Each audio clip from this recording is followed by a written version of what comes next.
Menurut saya serangan ini sukses besar. Decapitation-nya sukses, menghantam saya sukses, nilainya 90, kita anggap 90, sesuai dengan kemampuannya. Begitu sampai hari ke-9 sekarang, yang terjadi adalah diplomasi, teman-temannya backup semua, balik semua. Perancis ngirim armada kapal induk udah balik badan sekarang. Tapi di sisi lain, kemampuan serangnya Iran tidak pernah berkurang. Bahkan makin lama malah kemampuan bertahannya berkurang. Tadinya sanggup menjatuhkan 70% dari serangan, lama-lama 50, 60, 30, sekarang tinggal 15% atau 30%. Sekarang Iran nggak perlu ngirim rudal banyak-banyak. Kalau tadinya ngirim mungkin 15 rudal, drone-nya 10, rudalnya 5 atau kombinasi itu namanya asimetris serangan ini. Sekarang dia cukup ngirim 1 atau 2 itu pasti masuk. Seluruh pangkalan yang dibangun dari mulai Perang Dingin sampai sekarang membuat Amerika hegemoni di Timur Tengah itu hancur. Iran itu terlalu besar untuk dikalahkan dan dianggap remeh.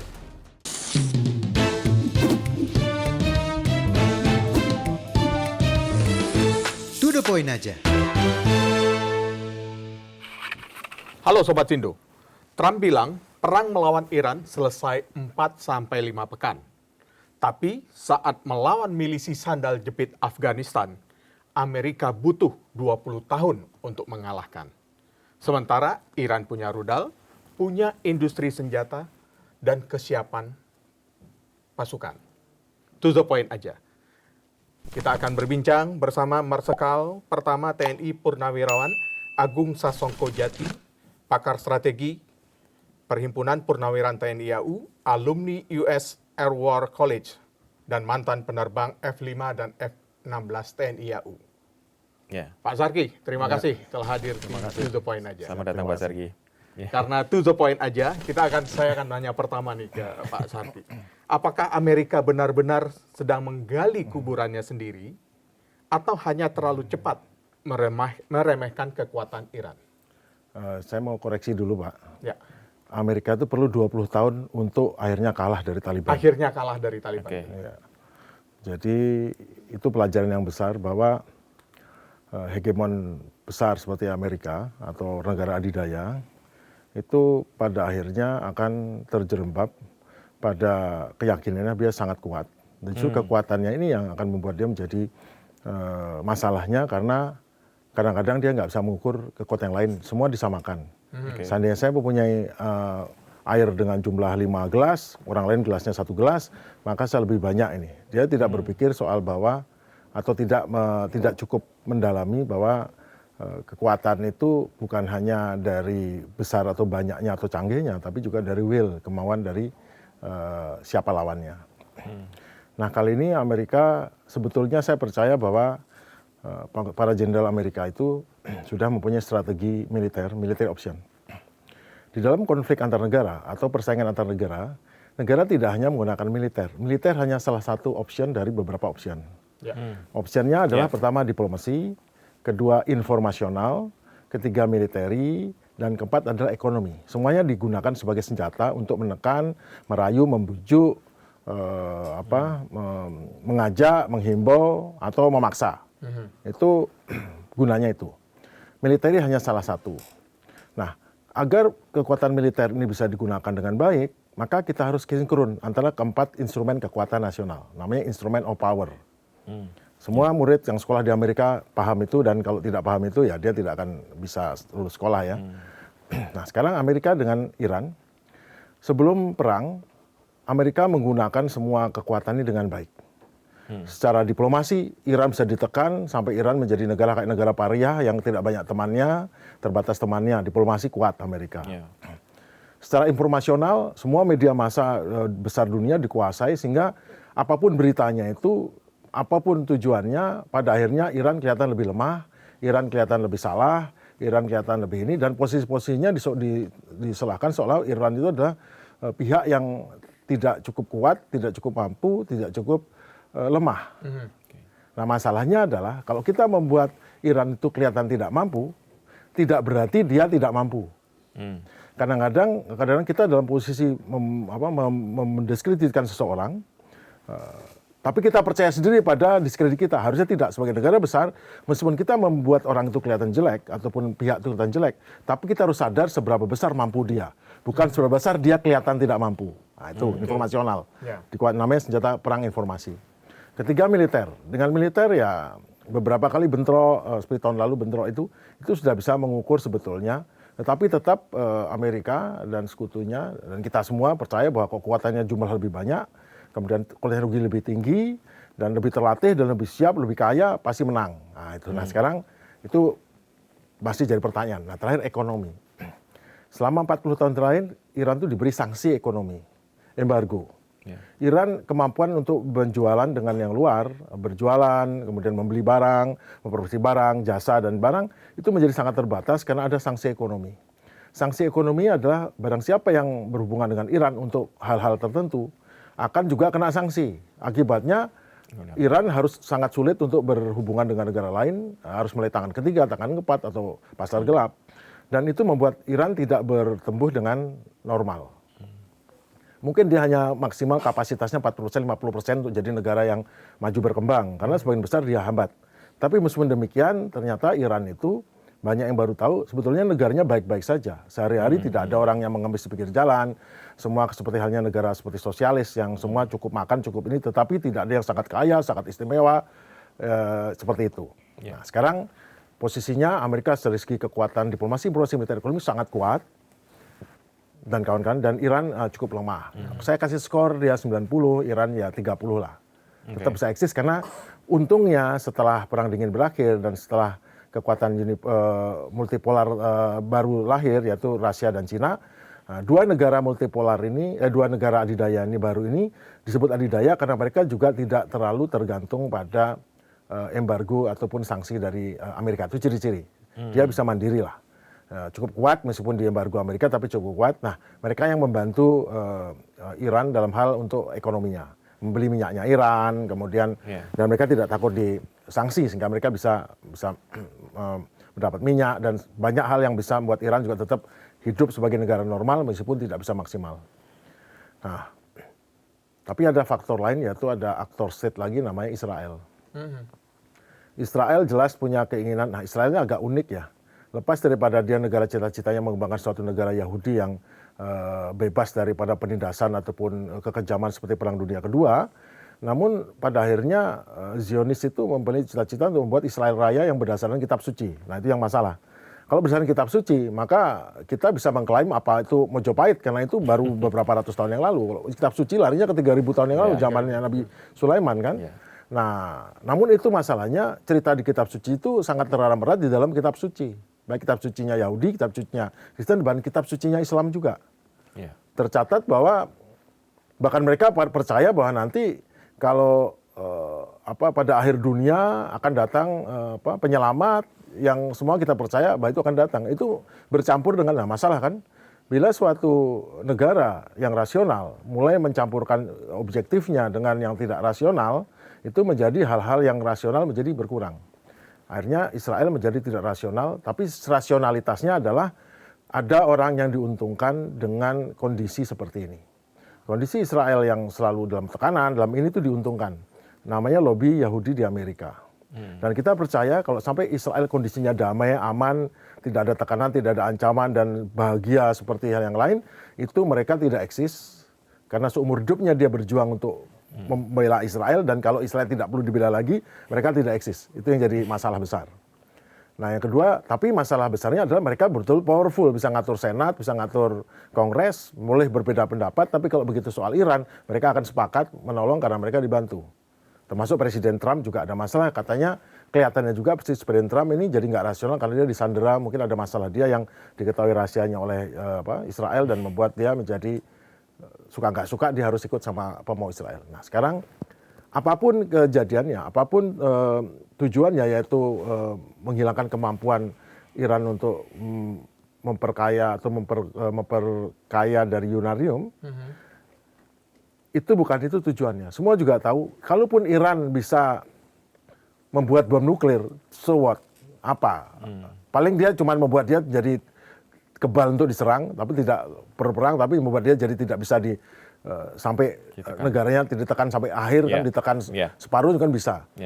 Tapi yang ditakutkan sekarang adalah kemampuan rudal balistik Iran yang ternyata jauh melebihi negara lain di dunia. Pun termasuk ini, rudal balistik taktis, tidak antar benua tapi antar region. Sampai 3.000, 4.000, antar benua sampai 6.000 ya. Tapi ini dia belum antar benua, tetapi sudah cakat ampuh, canggih dan memiliki aneka ragam warhead yang membuat kesulitan bagi peralatan untuk penangkis serangan udara. Nah, yang terjadi adalah Netanyahu itu dari apa yang kita ketahui sangat keberatan. Dia udah 40 tahun rasanya ingin mengganti regime change. Regime change keputusannya hanya diserang dan dibunuh gitu aja. Sesimpel itu.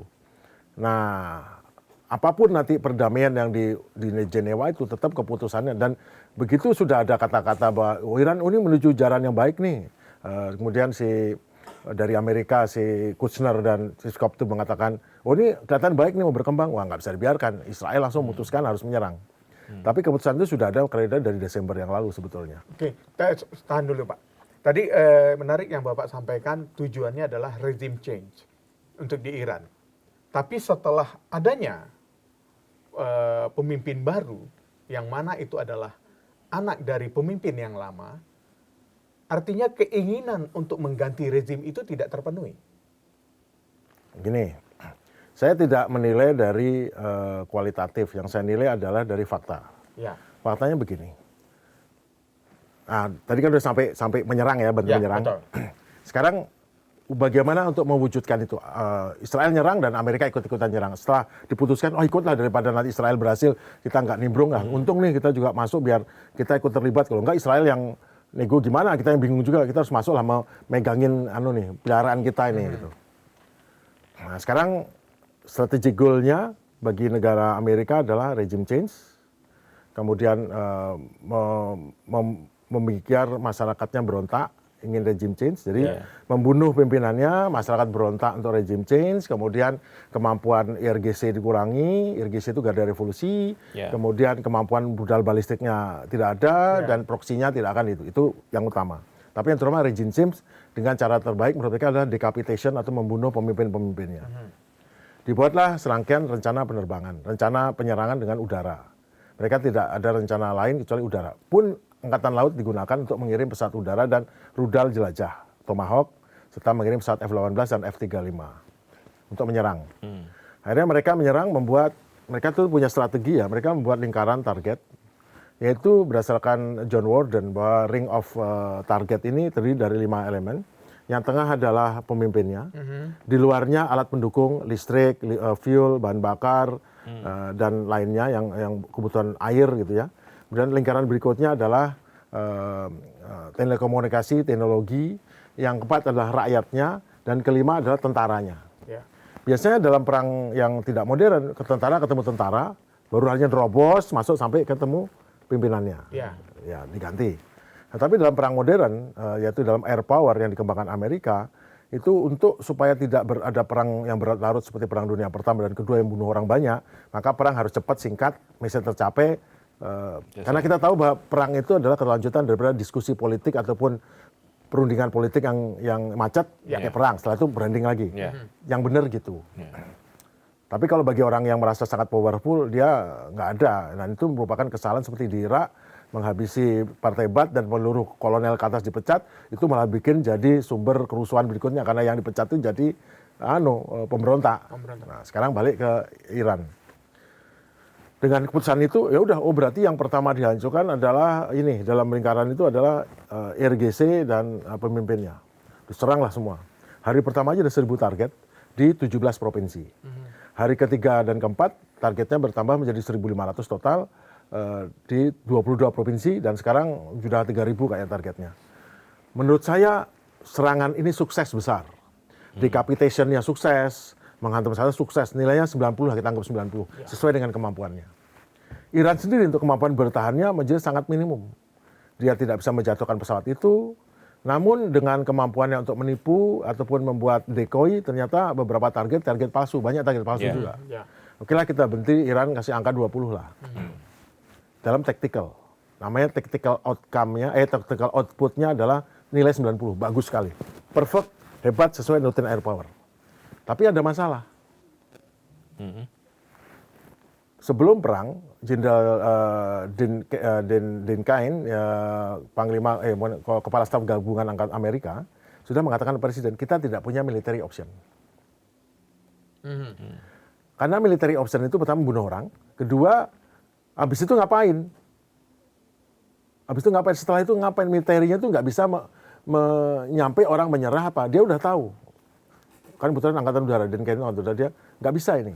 Kemudian tapi tetap Trump melakukan serangan kan, terserahlah dia presidennya kan.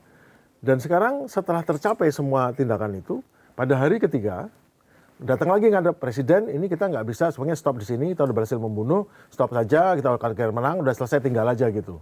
Habis itu nanti diskusi lagi atau runding lagi atau gimana, tapi yang jelas sudah cukup kapok lah mereka gitu. Nanti kita runding lagi gitu.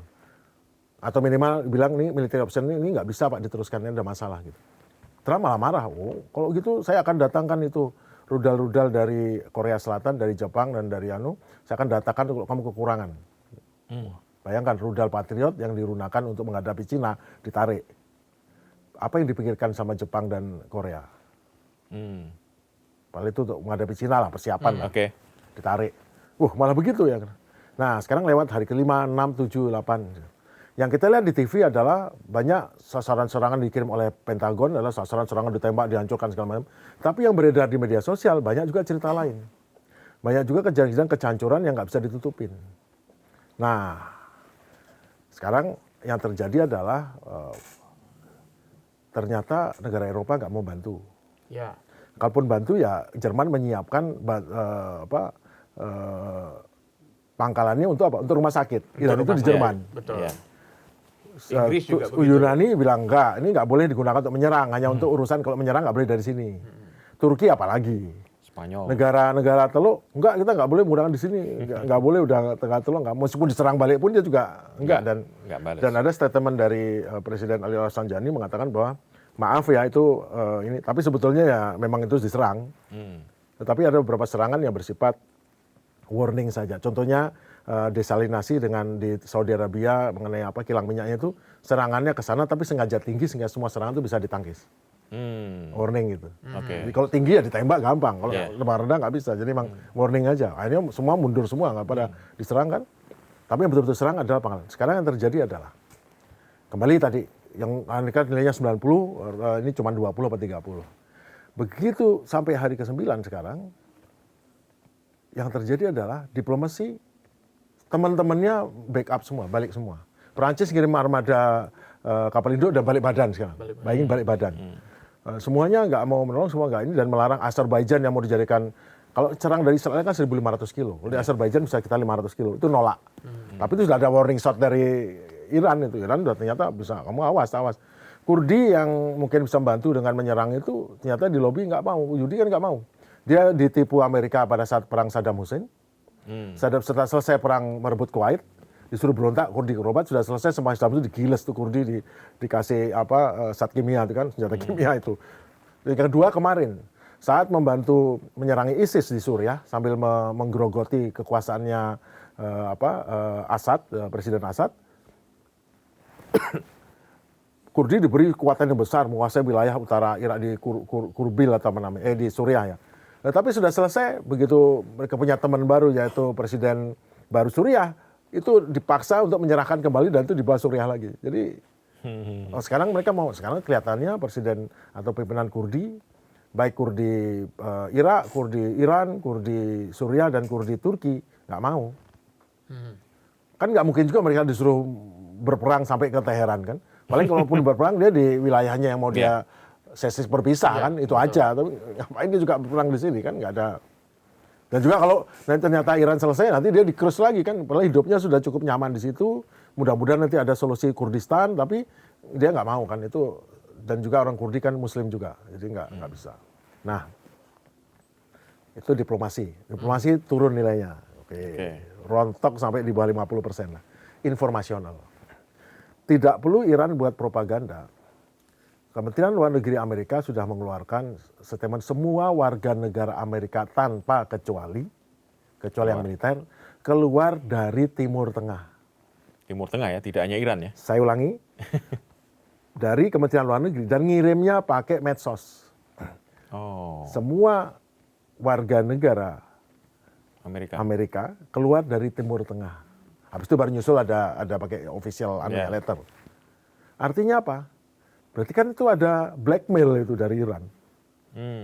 Oke.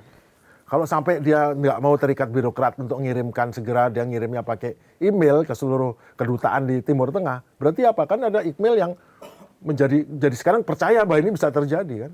Diculik warganya, ditahan warganya, di apa whatever is. Karena di awal memang Amerika tidak memfasilitasi warga negaranya untuk keluar dari Timur Tengah. Misal mengirimkan pesawat untuk Nggak perlu, memang dia merasa ini cepat selesai kan? Oke. Dia nggak merasa cepat selesai, nggak perlu. Dia merasa ini cepat selesai seperti bisnis as usual. Cepat datang serbu kayak Venezuela selesai, Iran nyerah, salaman, nanti udah nggak bantu uraniumnya di apa segala macam, gitu aja. Kan gitu bisnisnya Trump. Tadi informasional itu. Yang kedua, seluruh pangkalan yang dibangun dari mulai Perang Dingin sampai sekarang membuat Amerika hegemoni di Timur Tengah itu hancur. Banyak pangkalan itu yang membagi dua. Separuhnya lagi ada pangkalannya miliknya Kuwait, sebelah sininya milik Amerika, diserang Amerika saja. Yang Kuwait utuh. Utuh, nggak terganggu. Tapi awas kalau pakai itu. Iya. Nah, sempat Kuwait diserang kembali pada saat ada pesawat Amerika yang nggak bisa refuel karena pesawatnya mungkin ada masalah, dia landing di situ, itu diserang.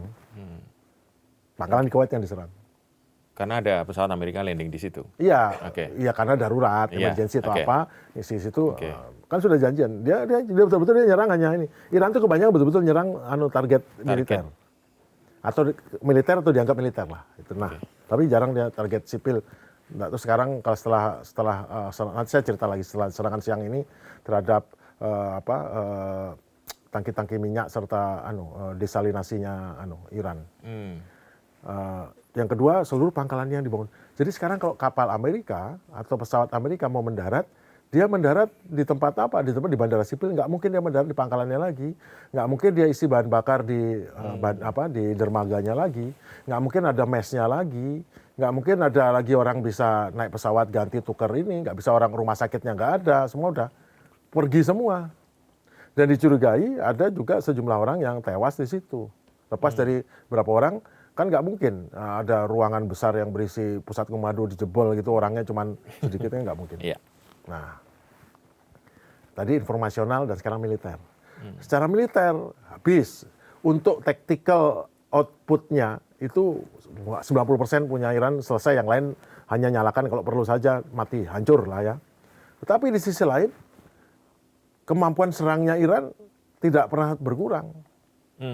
Bahkan makin lama malah kemampuan bertahannya berkurang. Tadinya sanggup menjatuhkan 70% dari serangan, lama-lama 50, 60, 30, sekarang tinggal 15% atau 30%.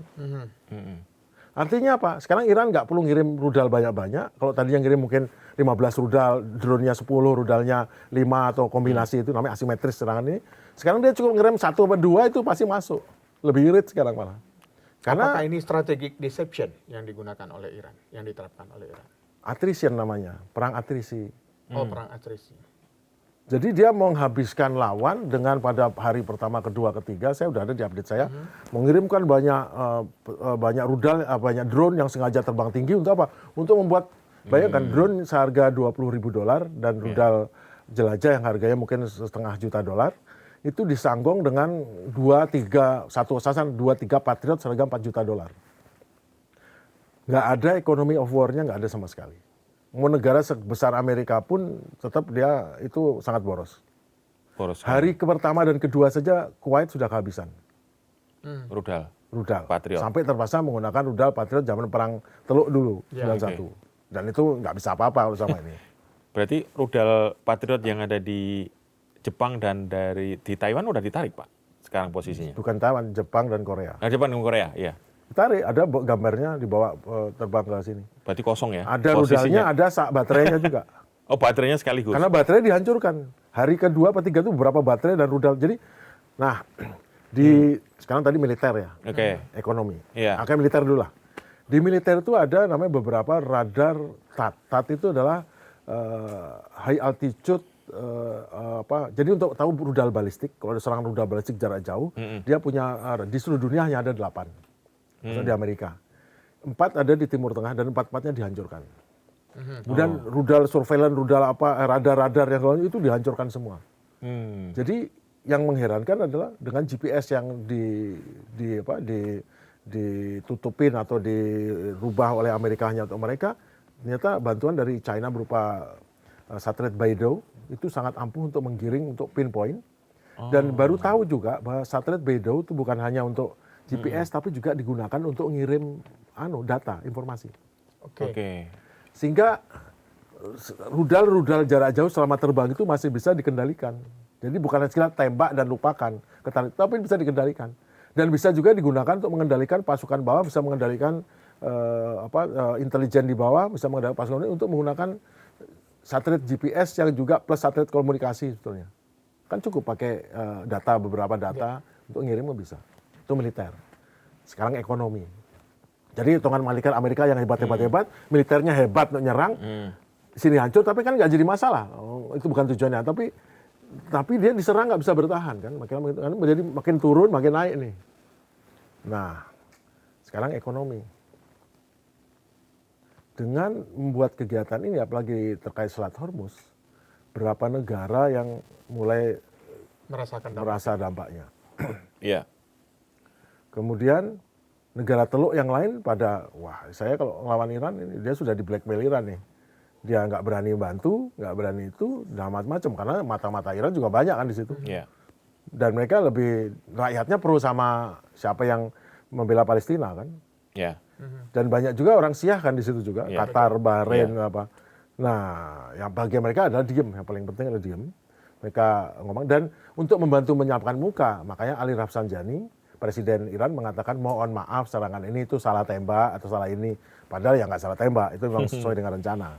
Oke. Tapi kan dia udah minta maaf, ya udah. Orang Arab udah minta maaf, ini budayanya oke udah minta maaf. Jadi ada selamatkan muka lah untuk kenapa saya nggak bantu nyerang situ. Kalau dia bilang mau nyerang, itu hoax, itu propaganda itu. Nah, sekarang bagaimana dengan negara lain itu?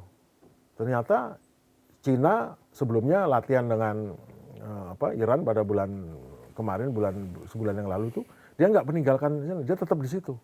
5 kapal Cina nongkrong di situ. Satgas, ada Satgas yang kapal-kapal paling modern Cina. 3 kapal destroyer, 1 kapal perusak, dan 1 kapal supply logistik. Ada di situ sekarang? Ada di situ. Tidak balik? Tidak, mengawal tanker Cina.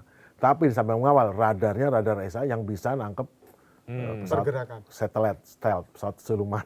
Oke. Radar, sana orang sana. Nggak ada di berita kan? Iya. Itu. Nah, yang lain, ternyata ada keputusan bahwa yang boleh pergi adalah, yang boleh lewat adalah tanker Pakistan, tanker Cina, dan tanker Rusia. Iya. Makanya saya saran dalam acara di stasiun TV beberapa hari lalu agar Presiden Prabowo lepas kita bisa bantu nggak datang ke sana, tanya apa yang bisa dibantu dari Iran. Dia tujuannya ingin membuat damai, tentu Amerika nggak akan menghukum Indonesia kalau pengen buat damai kan, karena Amerika juga pengen damai kan. Tetapi di samping itu kan bisa bisik-bisik, Pak tolong tanker Pertamina boleh lewat. Demi ini ya Presiden kita bisa melakukan hal itu. Ya, tunjukkan beliau Bang Presiden, tunjukkan datang bela Indonesia, datang ke sana, minta agar tanker kita dibiar lewat. Itu yang saya sarankan dalam beberapa hari yang lalu. Lepas daripada itu ya juga tujuannya ingin mendamaikan. Ya. Bisa atau enggak itu cerita lain. Tapi yang penting gesturnya adalah gestur pemimpin negara besar yang datang untuk membela negaranya dan juga ingin untuk perdamaian dunia. Langkah nyata. Resiko ada, tapi saya kira keuntungannya besar. Terus negara yang lain mati kutu. Korea 60% dari situ, Jepang sekitar 70% dari situ, Rusia, Cina 5% nggak ada masalah kan. Terus yang lain, wah masalah. India itu 2,1 juta barel sehari loh dari situ masuk, harus. Sekarang terhenti. Artinya apa? Negara itu suka nggak suka, ya dia kan mungkin nggak ngasih duit ke Iran, tapi Pak, saya saya nggak, secara presisi saya tidak mendukung Amerika, tolong saya boleh lewat tankernya. Jadi tidak di close, tapi di apa namanya itu, setengah close atau apa, itu adalah tindakan untuk apa? Ya, dia boleh seperti itu. Kenapa? Siapa yang punya kekuatan berhak menegakkan di situ. Dan memang dia penjaga gerbang Selat Hormuz kan. Ya. Dan dia punya kekuatan dan mampu melakukan itu. Nah sekarang Amerika bagaimana? Nah, itu nanti bisa kita bahas habis ini. Jadi Kalau sekarang posisinya dengan kondisi sekarang ya, ini hari keberapa nih? 10. Hari ke-10. Posisinya seperti apa Pak? Karena ada rencana akan ada serangan darat gitu. Nah, Ini kaitannya, tadi padahal disebutkan Pak Agung tadi, Kurdi itu yang awalnya siap untuk membantu serangan darat ternyata juga sering dikhianati dan kayaknya nggak mau gitu. betul. Nah. Itu hanya orang yang Apakah ini pengalihan karena sudah kedodoran serangan udara, terus kemudian ngomong serangan darat gitu? Nah, kalau Ya. kita masuk bicara serangan darat artinya apa? Ya. Operasi Epic Fury gagal. Oke, Oke. itu Yang poinnya menang ya, siapa? Ya. Iran. Bukan saya yang bilang. Kalau itu berarti gagal kan? Ya. Kalau berarti kan pindah ke operasi lainnya. Ini. Betul. Ya, operasi lain nanti kita bahas lagi. Tetapi akan timbul masalah. Hmm. Siapkah Amerika?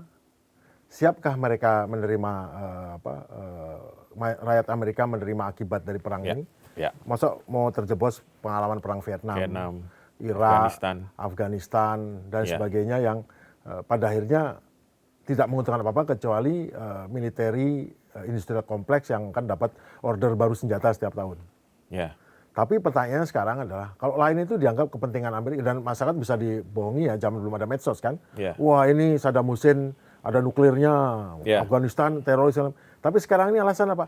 Alasannya adalah menyerang negara yang sudah hampir sepakat di diskusi mengenai uranium dan bersedia menyerahkan uraniumnya untuk dilarutkan Ya. dan bersedia pengayaannya minimum, terus dan bersedia pengawas Amerika datang. Itu udah kurang apa lagi? Iya, betul. Jadi secara moral tidak ada dasar. Apakah sebanding mengeluarkan beberapa triliun dolar hanya dengan tantangan itu dan habis itu selesai dan Amerika untung, sanksi dapat ini dan selesai kan? Ya. Tapi tidak. Ternyata kan ini kan bukan kepentingan Amerika, ini kepentingan Israel. Kepentingan Oke. pribadi Netanyahu atau kepentingan lain jelas bukan kepentingan Amerika. Kalau kepentingan Amerika pasti dihitung kalkulasi untung dan ruginya. Ini rugi untungnya apa? Di diplomasi, informasi, militer, ekonomi. Diplomasinya sudah mau dapat menang loh. Amerika menang loh. Pengawas Amerika boleh masuk. Uraniumnya silakan dilarutkan. Kemudian pengayaannya boleh tapi minimal. Itu apa lagi? Lu minta agar rudal balistik, nggak bisa, itu kan pertahanan udara. Dia kan nggak untuk nyerang, untuk bertahan kan ada masalah. Tapi kan ini dia udah menang kan. Yang lain tinggal ditekan lagi atau apa lagi. Nah sekarang kalau sampai kita bicara soal serangan darat, artinya operasi Epic Fury gagal mencapai tujuan objektif. Jadi secara tactical output itu 90% nilainya tinggi. Strategic outcome itu 0. 0 ya? Mojtada sekarang naik jadi Ayatollah yang baru. Ya. Ya. Lebih 0 lagi. Tadinya 0 besar, sekarang 0 kecil. Iya. Atau sebaliknya 0 kecil dan 0 besar. Jadi 0 besar, ya. Jadi targetnya semuanya sudah tidak tercapai dan sekarang diputuskan untuk pindah military Bukan option. saja tidak tercapai, kekuatan instrumen nasional Amerika, diplomasi, informasi, militer, ekonominya rontok semua itu. Yang tadinya dia sangat powerful, rontok. Disuruh pergi, bisnisnya kan kacau balau Pak, kalau Ya. warga sipil disuruh pergi. Ya. Jaringan intelijennya pasti dibabat, rakyat pasti, justru malah ada kemungkinan para monarki, para emir itu akan dapat masalah dari rakyatnya kalau mereka sampai menolong Amerika menolong Israel. Iya, iya, iya. Iran tuh terlalu besar untuk Dikalahkan. untuk dikalahkan dan dianggap remeh. Oke. Dan itu. Itu kan sebenarnya kan Israel sama Amerika punya kemampuan intelijen yang mumpuni katanya. Kenapa bisa begitu keliru? Intelijen itu mendapatkan data yang akurat. Oke. Intelijen juga bisa menentukan target yang akurat. Ya. Tetapi grand strategi itu bukan intelijen. Data akurat itu harus diproses dengan Oke. sudut pandang yang benar. Oke. Dengan diproses dengan, kalau menurut saya adalah disebut dengan sudut pandang. Jadi kita pertama, kalau kita mau melawan seseorang, musuh, itu pelajaran pertama adalah kita kenali dia sebaik-baiknya. Nah, seolah-olah kita itu adalah temannya dia. Ya. Apa yang dia suka, dia nggak Oke. suka gini. Dengan cara itu saya bisa menaklukkan dia. Oke. Baik dengan kekerasan atau dengan tidak kekerasan. Saya bisa bujuk dia, rayu dia, sogok dia, kemudian bohongi dia, atau saya pukuli dia, saya bunuh dia. Tapi yang jelas tujuannya kan membuat dia mau mengikuti mau saya. Oke. biasanya kalau dia begitu saya dapat win-nya besar, ya win kecil nggak apa-apa lah. Kan nggak mungkin ada orang yang kehilangan saya dapat, tidak. Kita dalam dunia internasional ya kita berilah dia apa untuk memberikan dia senang. Jadi perang yang terbaik, Pak. Jadi kalau kita mau berperang dengan lawan adalah yang berakhir dengan perdamaian yang membuat kita menjadi teman. Oh, itu perang terbaik ya? Tidak ada perdamaian yang berakhir dengan permusuhan. Oke. Itu belum damai itu. Jadi kalau kita menaklukkan suatu lawan, seperti Amerika menaklukkan Jerman dan Jepang, akhirnya dia jadi tawan kita. Oke. Itu yang benar. Jadi perdamaian bukan perdamaian yang dihasilkan dengan orang itu tunduk, takluk, kita jajah, kita injak-injak. Nggak begitu, itu nggak akan damai. Itu adalah bibit dari konflik baru. Dan pasti akan terjadi. Pelajaran Amerika ini. Iya. Dan tapi orang Amerika kadang-kadang melakukan hal sebaliknya di Irak. Iya. Harusnya Irak itu pada saat menyerah, cukup ada jenderal Irak, saya menyerah, ya sudah, ya udah kamu menyerah, kembali ke barak, kamu buat struktur baru, nanti kamu restrukturisasinya, bukannya memecati semua kolonel ke atas, itu kan bikin masalah. Ya. Kami waktu itu di siswa-siswa di Amerika menyatakan ini nggak benar, nih dari teori nggak benar, ini jadi benar juga kan, habis itu perlawanan, akhirnya sekarang Irak dari negara dipimpin oleh Sunni menjadi negara dipimpin oleh Syiah dan merupakan patron ataupun adik junior daripada Iran. Jadi proksinya Iran sebetulnya Irak, Lebanon, Hezbollah, kemudian Yaman. dan Iran. Hamas, Irak juga. Jadi Irak sudah bagian dari Iran sebenarnya. Iya. Ini gara-gara dijatuhkannya Saddam Hussein. Seandainya Saddam Hussein tidak dijatuhkan, hanya dijatuhkan saja diganti pimpinan Sunni, nggak masalah. Karena ambisi dari beberapa orang Syiah di Amerika yang ingin mendapat keuntungan, dia akhirnya membuat suatu rencana setelah selesai semua diganti. Ditaklukkan, itu dihabisi semua Sunninya, struktur lama diganti, naik orang Syiah, sama dengan sekarang. Orang Israel ingin menghabisi, jadi persis sama yang dilakukan oleh itu, ada sekelompok orang yang ingin menghabisi struktur lama, dan yang bijak kemarin Venezuela, diambil presidennya, habis itu jalan terus. Itu yang benar itu. Itu strategis itu saya puji itu. Dengan wakil presiden yang dengan sebelumnya. Tactical outputnya bagus, nggak ada korban di pihak sini, dengan strategic outcome sesuai. Oke. Nggak ada orang mati banyak-banyak. Harusnya gitu di Iran. Harusnya berhenti, selesai, nanti runding lagi. Iran sanggup kok dibunuh gitu pun, dia habis itu dia mungkin nggak memaafkan. Tapi kan sebagai negara rasional, dia akan mau berunding lagi. Selama dia mendapatkan keuntungan dari sini. Artinya kalau serangan darat itu jadi diterapkan, Iran semakin percaya diri untuk menang. Pertanyaan bukan Iran, pertanyaannya negara Barat, apakah percaya diri mereka bisa tidak masuk ke nader Vietnam atau nader Afghanistan? Amerika nanti jelas nggak akan dibantu NATO. Nggak akan mau. Apa urusannya? Negara ini udah mau damai loh. Ya. Sesungguhnya Amerika nyerang Iran sekarang illegal war, Pak. Ini adalah serangan yang melanggar hukum perang. Tidak ada gejala negara itu mau berbohong, mau menghentikan perundingan, tidak ada. Semua pada trace yang baik untuk diplomatik, terus diserang. Pada zaman Perang Dunia Kedua, Pak, ada pengadilan perang di Nuremberg sama di Tokyo. Ya. Yang paling berat hukumannya adalah orang yang melaksanakan serangan tanpa declare atau tanpa mengadakan intention untuk menyerang. Para pelaksana serangan ke Hawaii, ke Pearl Harbor, itu hukumannya semua mati, semua hukumannya itu. Jadi dilakukan Amerika ini berdasarkan apa yang dilakukan oleh pengadilan perang Dunia Kedua. Ini adalah tindakan yang sangat melanggar hukum perang dan sangat ilegal dari segi hukum perang. Kejahatan perang ini sebetulnya. Jadi ini kejahatan perang ya? Iya, sesuai dengan mengambil referensi dari Perang Dunia Kedua dan satu. Oke. Pak Agung, kenapa setelah di embargo 40 tahun, Iran ternyata mampu membuat senjata yang begitu mengejutkan, drone sama rudal balistik dan semuanya yang ternyata juga mampu mengalahkan kecanggihan teknologinya. Sebelum revolusi Iran tahun 79 ya? 79. Itu Iran mendapatkan banyak teknologi yang bagus dari Amerika. Negara dia negara anak sayangan Amerika di Timur Tengah, betul. Itu Israel dan Iran, tapi Iran lebih posisinya lebih bagus. Dia mendapatkan pesawat tempur Tomcat, mendapatkan semua yang dibutuhkan negara maju. Iran sebetulnya standarnya standar barat. Di negara Oke. standarnya barat, kehidupan sehari-harinya mereka sangat bagus. Oke. Tidak kaya raya, tidak, tapi sangat bagus. Bagus, normal gitu. Kalau ada yang pernah ke Iran, tanya. Mereka hidupnya Oke. sangat normal, sangat tertata. Tingkat pendidikan tingginya tinggi. Ya. Iran itu IQ-nya nomor 4 di dunia. Cerdas ya berarti. Ya, dia di bawahnya Jepang, Cina, sama Korea, atau adalah orang Asia Timur semua. Empat. Amerika itu nomor 33. Israel yang kita pikir sangat pintar itu nomor 37, Pak, rankingnya. Oh, Israel itu rankingnya kalau nggak salah 91, Amerika 96 atau 91, berapa. ya. Iran tuh 106, Pak. 106 ya? Ya. Beda 2 digit, Pak. 15 nilainya. Wow. Sekarang Bapak bertanya saya, kok Iran hebat sekali? Iya. Ya. Bapak nggak akan bertanya saya begitu tahu IQ-nya seperti itu. Dengan cara seperti itu, mereka sangat bisa mandiri, sangat bisa mengembangkan. Iran itu negara termaju di dunia untuk stem cell. Stem cell. Stem cell. Teknologi stem cell. Termaju dalam artian itu sudah luas digunakan oleh Oke. masyarakatnya. Oke. Kesehatannya termasuk yang termaju di dunia. Pendidikannya termasuk yang termaju di dunia untuk sampai university. Oke.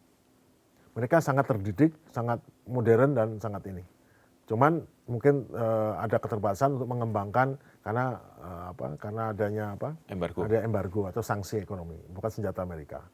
Jadi bukan karena dibantu oleh Cina dan Rusia. Dibantu oleh Cina dan Rusia. Kenapa? Iran kan tidak bisa mengirim suku cadang, membuat suku cadang. Mereka belum sampai ke negara level industri untuk yang kecil-kecil. Dia industrinya industri yang barang dibuat barang dari yang buat orang lain. Oke. Mereka menengah ke atas. Mereka sudah industrialnya level atas semua. Oke. Kalau dia bikin ya. Ya. Nah, kebanyakan tetap dari seperti drone-nya dari China. Bukan drone-nya bukan Cina, tapi spare suku cadang dari China. Demikian pula yang lain. Tapi untuk alat untuk penyejak sasaran kelihatan dari Rusia. Rusia adalah negara pertama di dunia yang memiliki kemampuan untuk mengembangkan rudal balistik yang mampu glide vehicle yang hypersonic. Dan untuk drone yang hypersonic memerlukan alat kendali sendiri, berbeda dengan drone balistik biasa. Kalau drone balistik biasa itu ditembakkan nanti mengikuti trajektori, habis itu mungkin dia pecah atau gimana di udara menjadi beberapa warhead, tapi dia itu gampang dari tembakan begitu dia sampai apexnya, apogee-nya turun ke bawah tinggal disanggong Oke. sama rudal Di untuk intercept menahan. ya? Oke. Dan prinsip daripada rudal pertahanan udara itu bukan nabrak, Pak. Dia akan meledak di depannya, ada butiran pecahan itu yang akan ditabrak sama Oke. itu sehingga akhirnya meledak di atas. Itu Oke. cara kerja rudal pertahanan udara. Oke. Nah, Iran dia sepertinya mendapatkan transfer teknologi dari Rusia untuk mengenai pengendalian level hypersonic. Hypersonic. Sehingga dengan cepat dia bisa mendesain rudal Fatah 1 dan 2 yang sangat fenomenal sekarang. Itu niru dari rudal Zircon-nya Rusia itu, mungkin kendalinya. Oke. Dia udah memecahkan masalah aerodinamis atau space dinamis lah ini ya daripada drone ini. Sekarang abis itu dia bagaimana warhead-nya. Oke. Iran berhasil mengembangkan warhead yang spesifik yang sekarang sangat mengagumkan dunia, yaitu dia menggunakan warhead yang bisa mengeluarkan decoy. Jadi sebetulnya Iran dalam menyerang dengan rudal hypersonic ini tidak perlu adanya decoy berupa drone atau rudal lain. Dia cukup satu rudal atau dua rudal. Pada saat mencapai apex menuju ke bawah, dia akan menyebarkan dari depan, kan ada dua stage ya, dua tingkat roket. Dia melaju dengan cepat ke bawah, dia akan melepaskan semacam warhead kecil-kecil ditembakkan ke depan, katanya 30 jumlahnya. Oh. Dan itu membuat bingung radar kan. Oke. Dia nabrak yang mana? Betul. Terpecah pas gitu. Kemudian jatuhnya bersama-sama. Kemudian setelah itu kecepatan hipersonik dia bisa belok kiri dan kanan. Jadi kalau belok itu cukup dia bela dua derajat cukup kan. Dua derajat kiri, 2 derajat kanan selesai. Karena kalau trajektori itu menuju ke bawah, disanggong sama rudal pertahanan udara di bawah, kalau dia belok saja 2 derajat kecepatan segitu, itu sudah jaraknya mungkin 30 kilo dari ledakan rudal pencegat kan. Iya. Dia akan belok kiri, belok kanan, langsung menuju bawah. Dan dari gambar-gambar yang didapat dari tersebar di media sosial, memang rudal hypersonic ini nyaris tidak bisa di-stop. Wah. Nah, rudal hypersonic ini mengangkut bahan peledaknya tidak terlalu banyak, paling 200-300 sampai setengah ton. Tidak banyak rudal balistik. Tetapi istimewanya karena kecepatan yang fenomenal ini, dia sanggup menjebol ke bawah sampai tembus ke bawah. Sehingga status sekarang banyak pemimpin Israel sembunyi di tempat yang tidak mau di bunker biasa. Dia sembunyinya di bunker spesial, khususnya bunker pertahanan udara milik Angkatan Darat atau apa. Dia tidak mau di bunker pertahanan biasa yang kebal terhadap ledakan bom biasa atau ini. Dia karena bisa menerobos beton setebal 10 meter bisa diterobos. Oh, Bayangkan. 10 meter beton. Malah Tembus. 12 meter. Jadi pada hari pertama serangan Israel dan Amerika Ya. ke Iran, pada hari itu juga Iran tuh udah siap membalas. Oke. Sehingga pada saat pesawat F-35 pertama mau balik ke pangkalan Nevarim, dia menemukan landasannya sudah ditembaki dengan itu. Sudah. Dan besar lubangnya 12 meter, Pak. Oh, Oke. 12. Landasan itu, Pak, biasanya landasan tuh tebal sekali. Ya. Nah, lubangnya 12 meter. Landasan untuk pesawat besar-besar mendarat di situ, lubang sedalam 12 meter. Waduh. Kalau dia dibilang bisa menjebol Ya. bunker apapun, selamat Ya. bunker biasa, tidak bunker Ya. silo 50 meter di bawah, jebol semua. Itu makanya ada kabar Netanyahu sudah ngungsi ke Jerman ya, Pak? Saya nggak tahu ya, cuman Itu kan pesawatnya terparkir di sana. Wing of Ion ada di Jerman. Iya, Wing of Ion ada di Jerman dan dikabarkan sudah ada di sana Netanyahu. Mungkin cedera ya, karena katanya ada kabar juga itu diterobos berhasil masuk, tapi Oke. kita tidak tahu juga. Saya nggak mau karena itu sulit. Ini bagian. Kalau yang lain masih ada Haifa diserang, masih ada bocoran-bocoran medsos yang bisa kita verifikasi. Tapi begitu Netanyahu ini sulit. Oke. Cuman yang jelas Panglima Angkatan Udara Israel yang beberapa hari lalu katanya lolos serangan, Iya. kelihatannya mungkin nggak lolos kemarin. Kemungkinan. Kalau nggak pun dia nggak selamat, mungkin dia luka atau bagaimana sehingga tidak nongol lagi. Ada poinnya. Ada Oke. poinnya. Oke.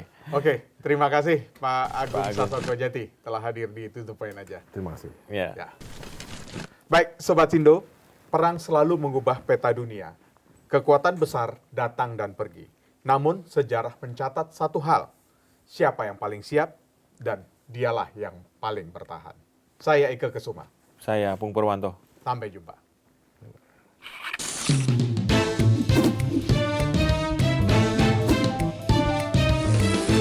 To the point aja.